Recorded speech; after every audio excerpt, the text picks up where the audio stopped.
महार समाजामध्ये एक संत जन्माला आले, त्यांचं नाव होतं चोखामेळा. चोखामेळ्याच्या पत्नीला दिवस येता, बाळंतपणाची वेळ जवळ आलेली आहे. बाळंतपणाची वेळ जवळ आहे बाबा. आणि पत्नीला सांगितलं चोखामेळ्यांनी, अगं ऐक ना सोयरा, मला वारीला जावं वाटायला ग. सोयराबाईने थोडाही विलंब न करता नवऱ्याला लगेच होकार दिला, पण सांगितलं, म्हणले तुम्ही जाताय ना वारीला, नक्की जा, पण रस्त्यावर तुमच्या बहिणीचं गाव लागतं का, तुमच्या बहिणीला माझ्याकडे पाठवा म्हणले. आता मला सांगा, बाईना दिवस भरतायत, बाळंतपणी वेळ जवळ आहे, डिलिव्हरीन वेळ जवळ आहे, तरी सुद्धा नवराली विरोध करा आणि वारी जावाले. काय बघते अशी आहे की नाही. आपल्या बाया नवरा कीर्तनले जास ना, तरी बाकीने बाया घरात चिलकाच्या बकल्या बाहेर बांधलेले गावमा कीर्तन ऐकायला सुद्धा जाऊ देत नाही बाकीने बाया. हा तेवढं बरं, आठबड्या बाया परमार्थिक शेत.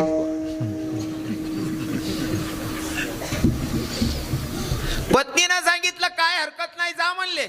हा, आणि पत्नीनं सांगितलं स्वामी ओ धनी ऐका ना, जाताय ना, नक्की जा, पण रस्त्यावर तुमच्या बहिणीचं गाव लागतं, तुमच्या बहिणीला माझ्याकडे पाठवा. आणि तवय बाया नवराले असंच म्हणत बरं, स्वामी धनी. हां, आणि आपला गावकडे जर एखादी देराणी जेठानीने विचार का बहीण म्हण देरदी की नाही राहणार, हा ताई त्या आमना कारभारी का नाही बाजारले जायचे, तस कारभारी मालक असं म्हणत. हा ते वा पिंट्याना पप्पा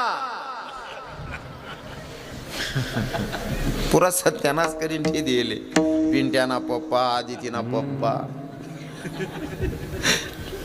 एका ठिकाणी मुक्कामाला थांबलो ना बाबा, मुक्कामले थांबलो नरू बाबा, पायटामा तो बा उठ ना किचन रूमची आठी राहता. आई बहीण उठी बसणी, मी बाजून रूममा झोपेलो तू. आई बहीण त्याला आवाज दे म्हणे, शशी चहा ठेवताय म्हणे. हो म्हणे, माझाही एक कप वाढवून घ्या. माल ते वाया मग थंडा घाम चाले. मी ते खडकरी उठीच बटनो ना. म्हणता ताई काय म्हणे महाराज. म्हणता अहो भाऊ तुला जीज भाऊ लागस का. नाही म्हणे महाराज नवरा आहे म्हणे. म्हणतो तू चांगलं उभाटी नाकली राहिने ना गागरपाडी. नवराली शेशी येडी द कास रे म्हणताय, बानट सुरूच नाही रे भाऊ. नवराली म्हण राहिने नाव तीन शशी. आणि आता मोकला लोक चौगाल्या धंदा धरलेले. हा लोके सुशिक्षित होई घ्यात, पण काही काही धर्माना नियमनं उल्लंघन करायला लाग्यात. आता बाकी ना ते सासूले मम्मी म्हणतात भाऊ, तुमनाकडे नाही घुसेल ना ते अजून. मायन संगे 3-3 वरीस बोलत नाही, सासूल मम्मी म्हणा यक्क मुसडा मा दिवानी ना उलगेल वावर तुम्ही उलगेल वावर नाही. हा विठल विठल विठल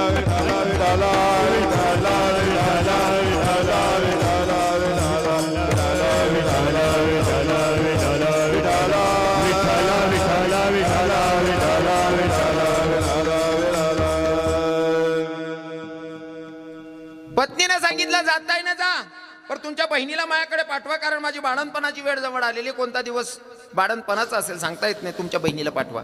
चोखामेळानं होकार दिला, पण नामचिंतनात एवढे मग्न झाले महाराज. चोखामेळा नामचिंतनात एवढे मग्न झाले, लक्षातच नाही राहिलं बहिणीचं गाव कधी सुटलं तर.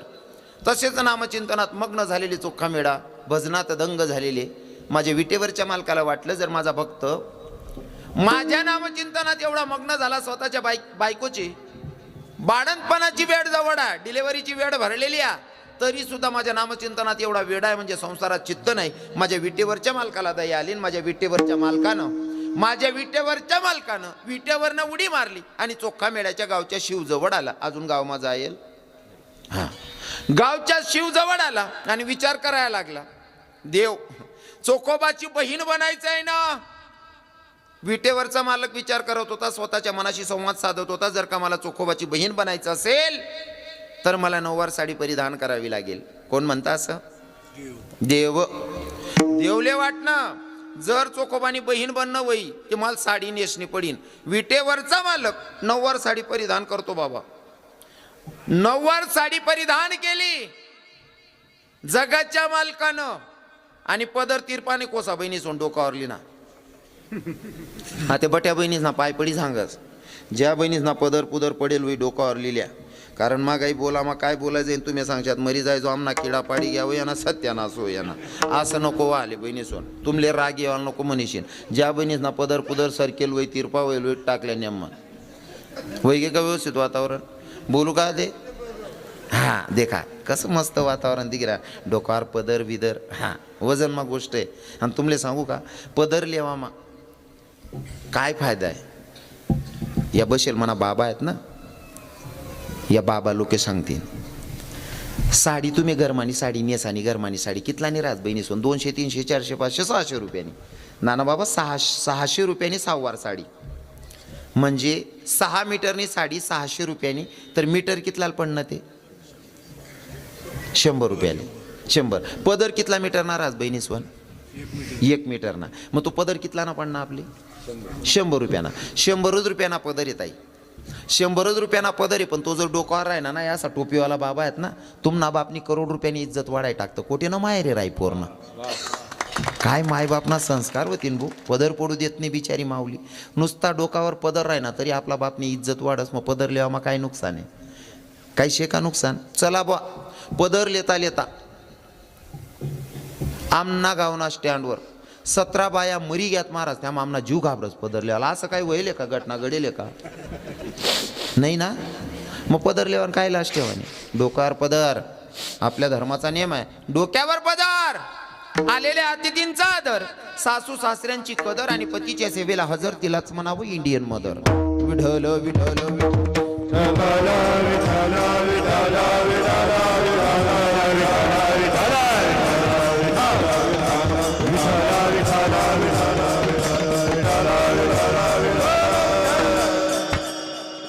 डोक्यावर पदर घेतला पाहिजे, ही आपली संस्कृती आहे मायाव. हा डोक्यावर पदर. पहिल्या बसेल बाया तुम्हाला आजूबाजूमा 40नी पुढल्या काकवा होती तिसले विचारा, 50नी पुढल्या मावशा होती तिसले विचारा. असा जरी एक बी टोपीवाला बाबा दिकी घ्या ना, लगेच डोक्यावर पदर. जुन्या बाया इथल्या नियमार आहेत. जर डिकरा जर मोठा राही ना तरी सुद्धा काही काही बाया खाटवर बसेल राहत ना, खाटवर ते नोटीन उभे राहायचे आहेत. मग बाकीने जेठाने सांग, का बहीण आपला डिकरा आहे ना, आपला पोरगा आहे, काय घाबरस त्याले. नाही माय, तो देरजेट सारखा दिकस. म्हणजे डिकरा जरी देरजेट सारखा दिके तरी सुद्धा पटकन पदर लिहिलेत खाटवरती उभ्या राहायचे आहेत बाया. काही मर्यादा होती हो. सासराला देखता डोकार पदर आहे, काय मर्यादा होती. सासरा जाऊ द्या, पण असा एक बी टोपीवाला बाबा दिकी जाय पहिल्या बाईसले विचारच्यात काय नियम होता. अहो दर्जा आहे ना, गाव दर्जा आहे ना. हां आता गाव मागूसान टाइमले जरी एक बी असा टोपीवाला बाबा दिकी जायत ना, तरी सुद्धा डोकावर जर चारानं वजं राव, लाकडेच न वजं राव, काही दळण दळाला जाणारी बाई राव, समोर ते येणारा म्हातारा देखताच लगे तोंड फिरायन उभी राह. नाही मा समोर चाली होती बाबा, काही विचार करते नाही, पोरले काही वयांचे का नाही रे, लगे तोंड फिरायन उभी राहत पहिल्या बाया.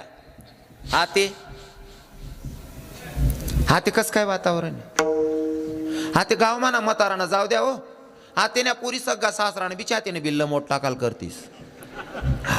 नियम नाही ना महाराज, नियम नाही ना.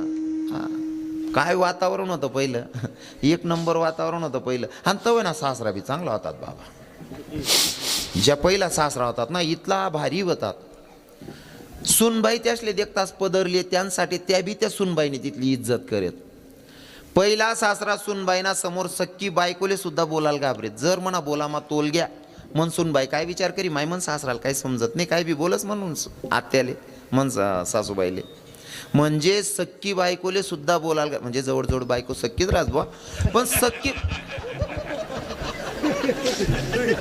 सक्की बायकोले सुद्धा बोलायला घाबरेत पहिला सासरा. म्हणून त्या सुनबाया इज्जत करेत. आता ज्या नवीन वय राहणार ना सासरा, त्या रिमिक्स सासरा आहेत, रिमिक्स.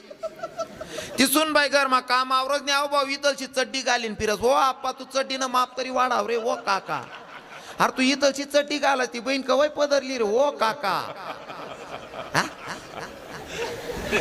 अपेक्षा ठेवताना समोरच्यांकडनं आपण सुद्धा तेवढं खरं उतरायला पाहिजे. बरोबर आहे की नाही साहेब, नाशिकर साहेब, खरं आहे ना. हा आपण सुद्धा नियमाचं पालन केलं पाहिजे महाराज, तर समोरच्यांकडनं अपेक्षा ठेवायची. हा माझा जगाचा मालक ब्रह्मांडाचा धनी महाराज नववार साडी नेसतो, साडी नेसत नाही, डोक्यावर पदर घेतो. हा जगना मालक बहिणी सोन राग दर्जात नका आज ना कीर्तनकार म्हणे ऐकू नका, तुम्हाला भाऊ तुम्हाला पोऱ्या बोल रहा ना असं समजा ऐकजात. जगना मालक सुद्धा डोक्यावर पदरलेस. आणि मन बहीण बचत गटनी मीटिंगले जाय नि पोलो तीर पाकोसस. वो काकू तू खिचडी वाटस. वो बहीण अरे जगना मालक पदरले जाय खिचडी वाटणारी बहीण पोलो तीर पाकोसस. भान सुरूत नाही. विडल विडला विडला विडला विडला विडला विडला विडला खेड्यागावामध्ये चांगलंय, इथं एकही मायचा पदर पडलेला नाही. अरे वातावरण एक नंबर आहे, एक बी मायना पदर पडेल नाही. भलेच आता थंडीशे मनीषीन बांधेले डोका काय म्हणतात त्याले, स्कार्फ. हां स्कार्फ बराबर. आखो एक वस्त्र येले बहिणीचा स्कार्फ वगैरे बांधेशी चांगलं आहे, तुम्हाला सुरक्षिततेसाठी वांधा नाही. याला विरोध नाही करावं, थंडीना बचाव करा ना तुम्ही, चांगली गोष्ट आहे. आखो एक नवीन वस्त्र येले आपल्याकडे, अजून आहे ना खेळामा नाही घुसेले ते सिटीस मा आणि खेळास मा बी ना असं प्लॉटस मा कोपरे कोपरे अजून. कोणतं बहिणी सोन एक नवीन वस्त्र येले आते या 5-7 वर्ष माझा असं थैमान गाजाडत त्यांनी. काय गाऊन गाऊन तो गाऊनले दकीन असं डोकं फिरस ना, दुकान मा का तिकी ना डाच चाकू घालीन माट टाकू भासा जीव करत मला, आणि त्यांना खून कट टाकू उपाडी देऊ भासा जीव करत मला. त्या गाऊननी इतला सत्यानाश करेल दखा बहिणी होऊन. आखो तिसरी जाऊ तुम्हाला पाय पडत तर गाऊन घाला ना, मी नाही म्हणणार नाही. तुमले वाटस ना मी सेफ आहे तर गाऊन घातला पाहिजे, नक्कीच तुमले सुरक्षित वाटस गाऊन घाला. पण गाऊन घालानंतर ते रातनं घाला ना वस्त्र आहे, रातल्याच परिधान करल्यावर ना जेवण वेगी साडी बदलीने गाऊन घालल्यावर ना आपला आपला रूममध्ये झोपी राहावा ना. बाकीने बाया गाऊन घालीन बट गाव पिरी येते बो. हा हो बहीण, एखादा कच्ची मत ना ब्याईन मर जाईना, कारण गाऊन घालेलोर का सुधवर दिखती का बाया. आपण पहिले त्या दादरवर ना बाजरीवर ना चिडा उडावाल नाही का लाकडे गाठ देऊ, तशा मजाने दिखती बहिणी म्हणते. त्या गाऊन फावून नका घालत जावा तुम्ही, आणि बाहेर ती निघाणच नाही बहिणीच बा. हा पुरा सत्यानाश करणार लावा तुम्ही या गाऊनने परत आले. एवढं बरं बा, हाटे काय कोणी येईल नाही तसं. मस्त वातावरण, खेळानं वातावरण भारी राहत बाबा. हो चोखा मेळ्याच्या बायकोचं भाडणपण करण्यासाठी माझा विटेवरचा मालक नववार साडी नेसतो महाराज, डोक्यावर पदर आणि गावात प्रवेश करायचा दर्जामध्ये आला. गावात प्रवेश करायचा असेल तर माझ्या जगाच्या मालकानं पायातली चप्पल हातात घेतली महाराज. हा नियम होता पहिल्या लोकांचा. पहिले किती श्रीमंताची मुलगी असेल, करोडपतीनी पोरं होईन, पण सासरमा येवानंतर गाव मागूसान टाइमले दर्जामा येताच पायमानी चप्पल हात मालेत पहिल्या पुरी याद होईन बाबा. आज्या बसेले ताटे आजी बाहेर दिसले विचारा, हा नियम होता. गाव मागूसान पहिले पायमाना चप्पल हात माली येत अशा बाया होत्यात पहिले. आता चप्पल घालाशिवाय राहतीच नाही. हा एक बहीण ना माल पोहून म्हणे, महाराज तुम्ही लई जुनं सांगताच म्हणे. पहिल्या बाया अशिक्षित होत्या, त्या अशिक्षित होत्या म्हणून त्यांनी नियमाचं पालन केलं. आम्ही सुशिक्षित आहेत म्हणतो. बहीण बिगर पदरनं राहणं, चप्पल खाली राहणं याला जर सुशिक्षित मनस वई तर मनानं जर मग अजून बी तू पुरी शिकेल नाही म्हणे. मग ज्या दिन पाय मागाला ना बुटस मग वरण लिन पिशी ती रोज म्हणतो मन बहीण पुरी शिकी गई भाऊ. हा अरे आपल्या धर्माचं नियमाचं उल्लंघन करू नका ना मायबाप. आपला धर्मासारखा पवित्र धर्म भूतलावर नाही महाराज. विडल विडल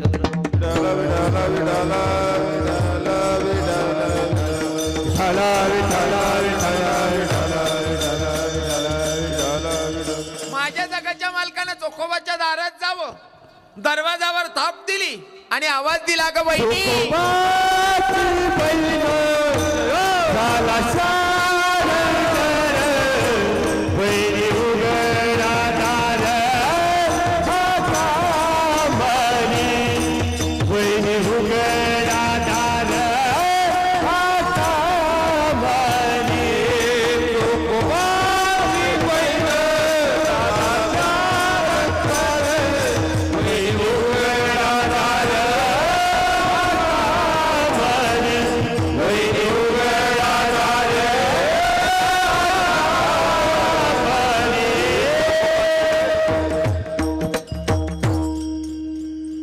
दारात गेले, दरवाजावर थाप टाकले, आवाज दिला ग वहिनी दार उघड ना.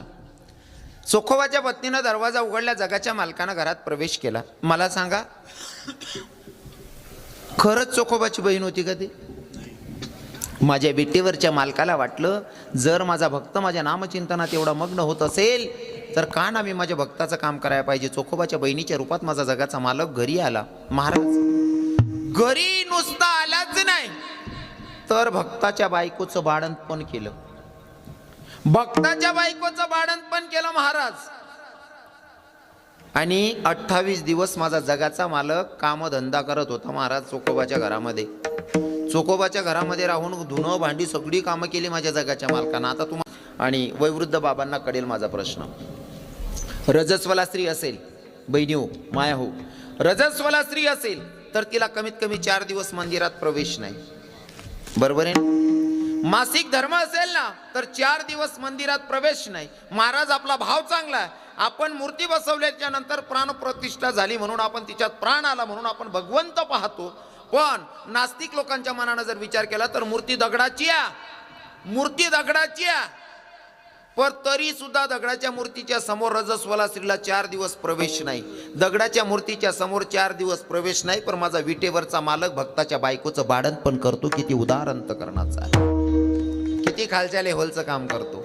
अजून सांगस, भक्ताच्या बायकोचं भाडण पण करण्यासाठी विटेवरचा मालक आला. याच्यासाठी फक्त भक्तच नाही, पत्नी सुद्धा तेवढी भक्त खास होती. महाराज चोखोबाची पत्नी सुद्धा तेवढी खास होती. इथं बसलेल्या माझ्या सगळ्या बहिणींना विनंती असेल, आजचा कीर्तनकार म्हणून ऐकायचं नाही, तुमचा भाऊ बोलतोय, तुमचा मुलगा बोलतोय असं म्हणून ऐकायचं. ऐका, चोखोबाच्या बायकोचं जर भाडण पण माझा जगाचा मालक करतोय याच्या मागचं कारण असं आहे, चोखोबाचे बापाला डोळेच नव्हते, आंधळे होते आणि त्यांना दिसत नव्हतं.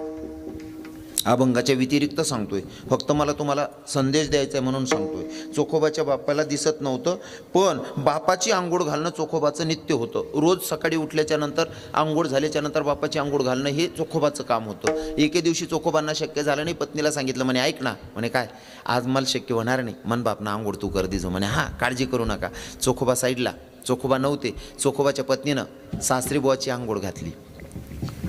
बाप आंधळा होता, पण आंघोळ झाल्याच्या नंतर चोखोबा थोड्या वेळाच्या नंतर येऊन बसले. चोखोबाला विचार, म्हणे भाऊ तू रोज आंघोळ घाले तर आवाज कसा ये नाही, पण आज पहिला दिवस होता, आंघोळ खरं सांग, तू आंघोळ घाली का दुसरं कोण होतं? म्हणे कसं काय बाबा? अरे आंघोळ घाला टाइमली बांगडीस ना आवाजी राहता. म्हणे भाऊ बांगडीस ना आवाजी राहता. तुले मनी शपथ खरं खरं सांग. सुनबाई पण उभी होती, चोखा मेळा पण उभे होते. चोखा मेळ्याच्या डोळ्यात अश्रू होते. बाबा मला शक्य झालं नाही तुम्हाला आंघोळ घालणं म्हणून मी तुमच्या सुनबाईला सांगून गेलो होतो.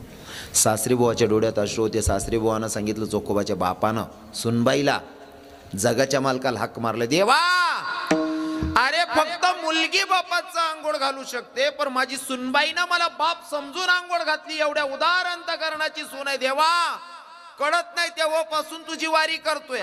तुझ्याकडनं कधी काही मागितलं नाही, पण देवा ऐक ना, जर माझ्या सुनबाईवर काही संकट आलं तर माझं आत्तापर्यंतचं केलेलं पुण्य असेल तर ते माझ्या सुनबाईच्या संकटात येऊन कामी येशील. सासऱ्याची आंघोळ घातली, जगाचा मालक बाळण पण करण्यासाठी आला महाराज. सासरानं अंग धुवानं, सासराला चहा पाणी कराना. भगवान देखच बहिणी सोन, अजिबात कंटाळा करू नये. बरोबर आहे की नाही? हो, सासू सासरानं करू, बाकीने बाया सुनबाई सांगस, सुनबाईला सांगतस हो पोरी गब्बरच्या हो काय ते, बाकीने बैसले नवरा सांगत, ए मला आंघोळले पान टाक. टाय का बेटा, तुम्ही काय मरी नाही चालल्यात, मला महादेव मंदिरावर पान टाकी होत्या, महादेवावर पान टाकी होत्या, तिथला मग तुम्ही काय मरी नाही जावात. आता मला सांगा, अरे नवराना अपमान करीन जर महादेव ना मंदिरले उगाच नाही पी गई माळी, देव भेट जाई. उलट तो भगवान सांगे, ओ बहीण तू गरज राहते, ओ माय तू आठ येशील मन पार्वतीला बी बिगाडी जाशी हो ताई. बरोबर आहे की नाही? पहिले घरातला देव प्रसन्न करा, मग बाहेरचा मंदिरातला प्रसन्न होणार आहे. बरोबर आहे की नाही? अपेक्षा काय ठेवायची देवाकडनं? आपण जेवढे खरे उतरतो तेवढा भगवंत आपल्यासाठी खरा आहे. विठ्ठल विठ्ठल विठ्ठल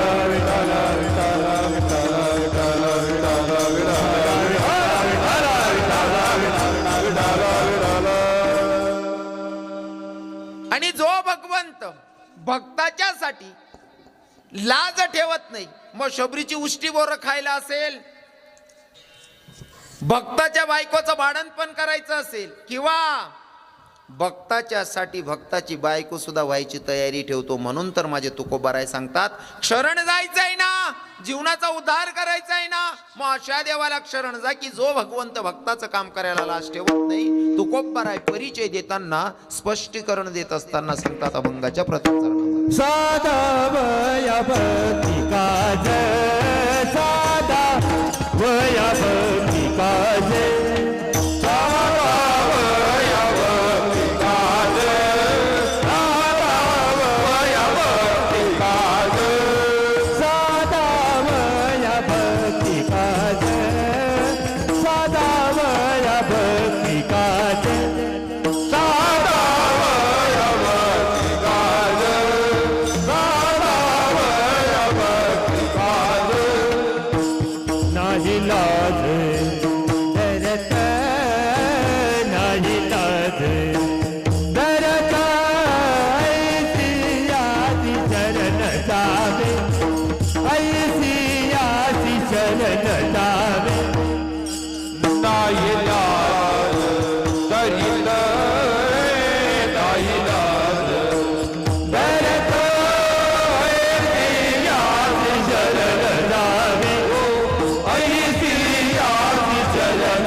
आता मूळ मुद्द्यावर येऊयात.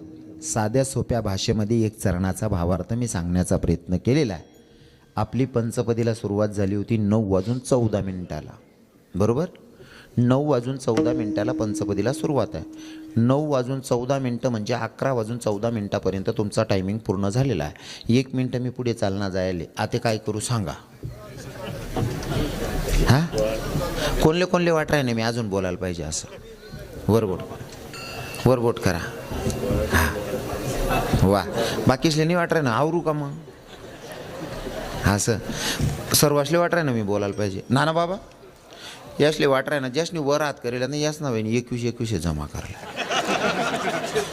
मासा दुसरा दोन्हीवर कौल गुण 80-100. हा, सर्वांनी अंतकरणापासून काळजी करू नका. अजून मी बोलणार आहे. अजिबात टेन्शन घेऊ नका.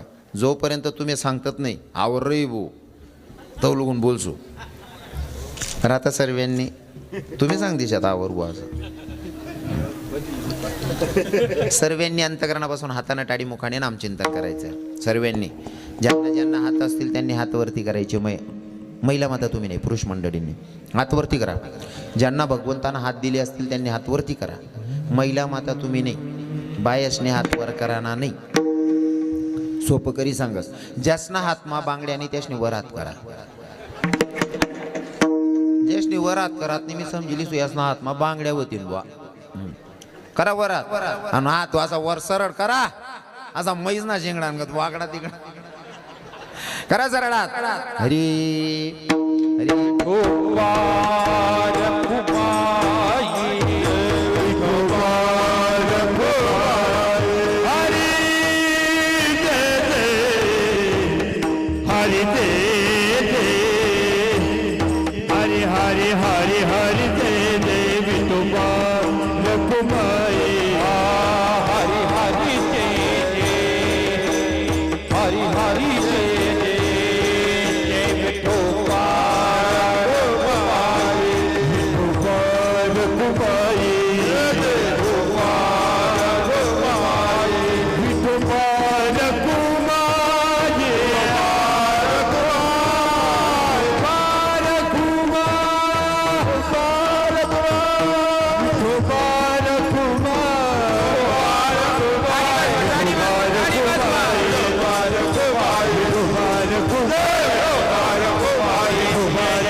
सर्वांना भजन गायला सांगितलं तर कोणी कोणी भजन गायलं. शपथ आहे खोटं बोलायचं नाही. कोणी कोणी भजन म्हणा. खरं खरं सांगा दादासाहेब. कोणी कोणी भजन म्हणा. तुम्ही बहिणी सो कोणीच नाही.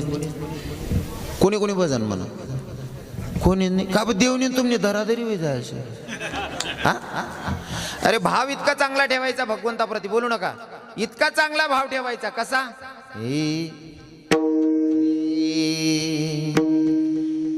हरी तुझ्या न माझ्या भेटीसाठी सागर कुठे हरवला.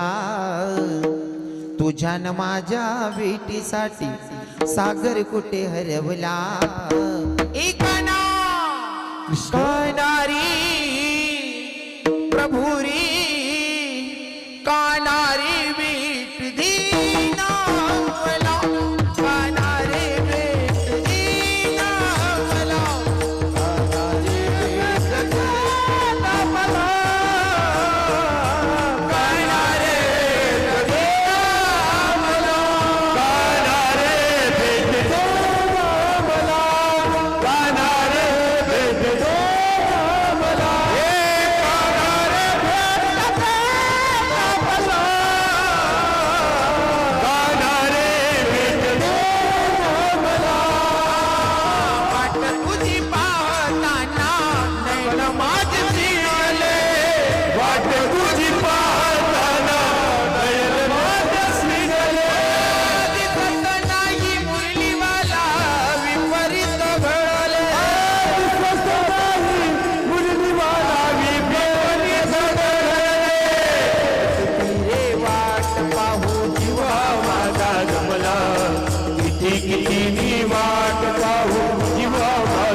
सवेरे सारे जमाने से बेगानी हुई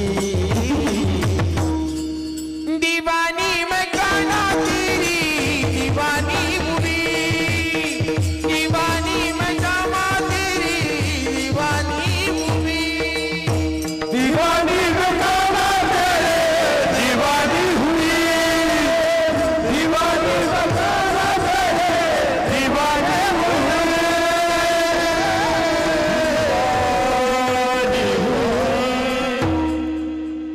देवाचं नाव घ्यायला अजिबात लाज ठेवायची नाही. इतकं वेड ना महाराज. आमच्या नाना बाबांना माहिती, नरू बाबांना माहिती, आमचे चक्रधर बाबांना माहिती आणि गौतम बाबा लहानपणापासून मला बघतायत. इतकं येड, इथलं येड माले अक्षरशः लोके देखीशने नावे ठियत. बाकीनं वेगळं राहत आहे, चित्र जरा वेगळं दिकस आलं. पण मी नेहमी महाराज माझा गोपी भावमध्ये चेंजच नाही केला. मी नेहमी स्वतःला भगवंताची सखी समजून घेतून कीर्तनाला उभं राहतो. अजिबात लोकांचा विचार करणे नाही. हां, मी स्वतःला गोपी समजतो, भगवंताच्यासाठी नटतो, भगवंताच्यासाठी सर्व काही करतो. लोकांचा विचार करणे नाही. सांगू का तुम्हाला? हे हर घडी याद तेरी आई सौतन बनके, हर घड़ी याद तेरी आई सोतन बनके, मैं फिर शाम तेरे नाम की जोगन बनके, मैं फिर शाम तेरे नाम की जोगन बनके, शाम तेरे नाम की जोगन बनके, फिर शाम तेरे नाम की जोगन बनके. या देवाच्यासाठी काहीही करावं लागलं का नाही यासाठी तरी करायला तयार असतो. आणि भाव इतका चांगला ठेवायचा भगवंताप्रती. ज्या देवावर आपण प्रेम करतो त्याच्यावर निष्ठा अशी असली पाहिजे. कशी? ए कुणाचाच नाही प्रभू माझ्या वाणी, कुणाचाच नाही प्रभू माझ्या वाणी, तू माझा काना तुझी रे राधाराणी, तू माझा काना तुझी मी राधाराणी, खरंच तू माझा काना तुझी रे राधाराणी. भाव इतका चांगला ठेवायचा महाराज. भगवंत प्रसन्न करून घ्यायचा. लोकांचा विचार डोक्यातून काढून टाकायचा. पण आटे मनान सांगू का आटे म्हणतात नाही. आटलं वातावरण चांगले म्हणा, टोपीवाला बाबा बी बसेलेत नाही. ते काय गावेच ना म्हातार आले सुधरत नाही. कोणती वयमा काय करू असं. एक 75 वर्ष ना म्हातार कीर्तन मा ये नाही, पण स्टँडवर उभं राहीन गाणं म्हण राहीन. तर बरं गाणं कोणा म्हणू मग? भजने म्हणू नाही, भजने बोले शपक काय ना, पण देवनं गाणं म्हणू मग. 75 वर्ष ना म्हातार स्टँडवर उभं राहीन गाणं म्हण राहीन. तर हे आस्ती निहायत निरात दारू पिनास मी, नशामा कोटाना बोलाव दोके वासती एक बुका